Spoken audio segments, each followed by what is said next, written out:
விவசாயத்துக்கு நாம் கொடுக்க வேண்டிய முக்கியத்துவம், அதற்கு ஒரு முதல் மரியாதை கொடுத்து பட்ஜெட் போட வேண்டும் என்று அன்போடு கேட்டுக்கொள்கின்றேன்.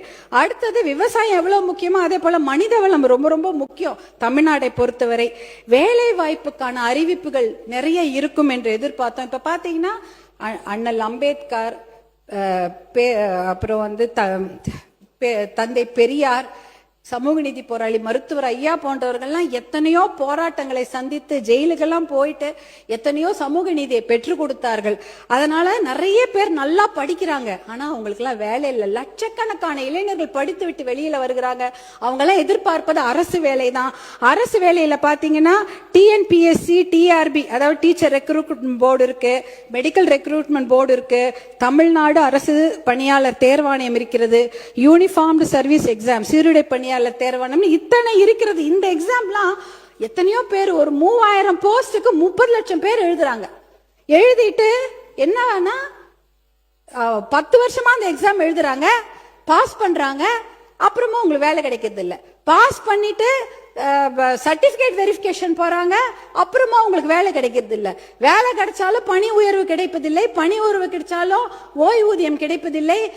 இது மாதிரி எத்தனையோ குறைகள். அந்த பாத்தீங்கன்னா இந்த மருத்துவமா இருக்கட்டும், கல்வித்துறையா இருக்கட்டும், காவல்துறையா இருக்கட்டும், மின்சாரத்துறையா இருக்கட்டும், நகராட்சி, வனத்துறை, எல்லாவற்றிலும் தேர்வு எழுதி விட்டோ பணி நிலைப்பு இல்லாமையோ எத்தனையோ பேர் கஷ்டப்பட்டு கொண்டிருக்கிறார்கள். இதெல்லாம் பார்க்கும்போது அரசு வேலை என்பது அவர்களுக்கு காணல் நீராக தான் இருக்கிறது.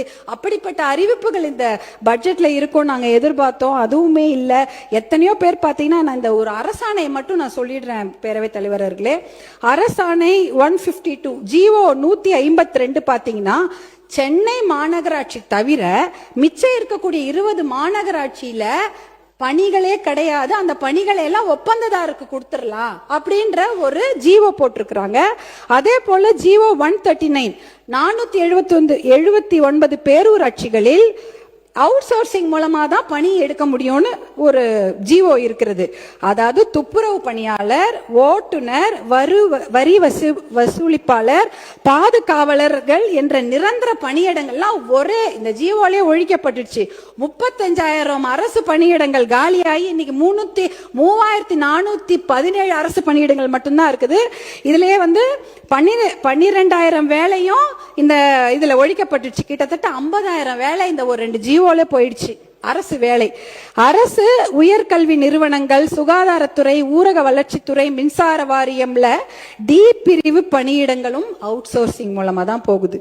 அப்படின்னா அவுட் சோர்சிங்னா குத்தகை மூலமாக ஒரு மனிதவள நிறுவனங்களே அந்த வேலையை எடுத்து செய்யலாம். ஆனா அவங்களுக்கு அரசாங்கம் தான் அவங்களுக்கு பணி கொடுக்கறாங்க. அவங்க வேலையாட்களை அமர்த்தி அந்த வேலை வாங்கி கொள்ளலாம். இதுல பாத்தீங்கன்னா இந்த கான்ட்ராக்ட் ஒப்பந்த தொழிலாளர்கள் சந்திக்கும் இன்னல்கள் ஏராளம். பாத்தீங்கன்னா இதுல உழைப்பு சுரண்டப்படுகிறது, ஊதியம் சுரண்டப்படுகிறது, மனித உரிமை மீறல் இருக்கிறது, சமூக நீதி, இடஒதுக்கீடு இடமே கிடையாது. இந்த அவுட் சோர்சிங் முறையை கண்டிப்பாக ஒழித்து விட்டு, ஏன் தெரியுங்களா, 100 கோடி ரூபாவோ 150 கோடி ரூபாவோ அந்த நிறுவனங்களுக்கு கொடுத்தீங்கன்னா 12 கோடி ரூபாய் மட்டும்தான் அவங்க சம்பளமா கொடுக்குறாங்க. மிச்சம் 140 கோடி ரூபாய் என்ன ஃபினாயில் வாங்குறதுக்கும் தொடப்பம் வாங்குறதுக்குமா யூஸ் பண்ணிக்கிறாங்க. அப்ப என்ன, அது அட்மினிஸ்ட்ரேஷன் சார்ஜஸ் சொல்றாங்க.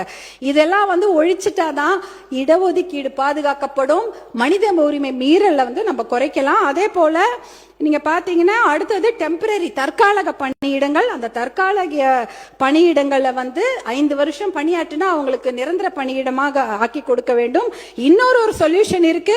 தனியார் நிறுவனங்கள்ல 80% உள்ளூர் இளைஞர்களுக்கு வேலை வாய்ப்பு கொடுக்க வேண்டும் என்ற ஒரு பாலிசி டிசிஷன் சட்டத்தை கொண்டு வந்தா கண்டிப்பாக அரசு வேலை இல்லைன்னு ஆயிப்போச்சு.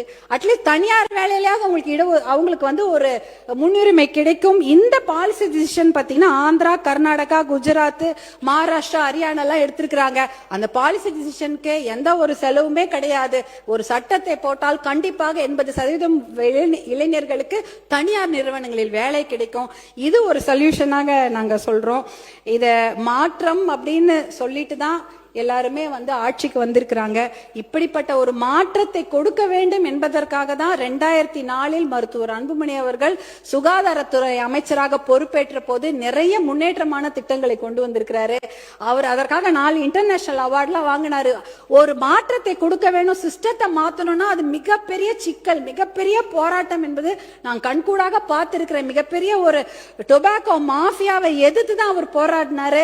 அதற்காக அவருக்கு விருதுகள்லாம் கிடைச்சது. ஸ்டாண்டிங் ஓவேஷன்ல அமெரிக்கால கொடுத்தாங்க. அதே போல யுனைடெட் நேஷன்ஸ்ல WHO அவார்டு 2 வாங்கியிருக்கிறார் மருத்துவர் அன்புமணி. எதற்காக? இந்த கிராமப்புற சுகாதார திட்டத்தை அறிமுகப்படுத்தி 108 ஆம்புலன்ஸ் போன்ற திட்டங்களை கொடுத்ததற்காக WHO உடைய அவார்டை அவங்க வாங்குறாங்க. டோனி பிளேர் அவர் இங்கிலாந்துடைய prime minister, Bill Gates, Bill Clinton அமெரிக்காவுடைய அதிபர், அதே போல கோய்சுமி சொல்லிட்டு ஜப்பானுடைய பிரதமர், கோஃபி அன்னன் என்ற யுனைடெட் நேஷன் ஜெனரல், இவர்கள் வாங்கிய விருதை மருத்துவர் அன்புமணி இந்தியாவில் வாங்கியிருக்கிறாரு. Rotary International award for polio எராடிகேஷனுக்காக, போலியோ ஒழிப்பதற்காக இந்த சாதனைகள் எல்லாம் அவர் செய்ததற்காக அந்த இன்டர்நேஷனல் விருதை அவருக்கு டெல்லியில வந்து கொடுக்குறாங்க. இத்தனை அவார்ட்களையும் அவர் வாங்கியிருக்காரு. ஆனா அங்க டெல்லியில தான் தெரியும், அது இன்டர்நேஷனல்ல தான் அவரை பத்தி தெரியும். இங்க யாரும் அவருடைய சர்வீஸ்ல கண்டுக்கவே இல்லை, அதை பத்தி அவர் பெருசா எடுத்துக்கிட்டதும் இல்லை. அவரை பொறுத்த வரைக்கும் கீதையில சொன்ன மாதிரி கடமையை செய், பலனை எதிர்பார்க்காதே என்ற ஒரு விஷயத்துல தான் அவர் பயணிச்சிட்டு இருக்கிறாரு.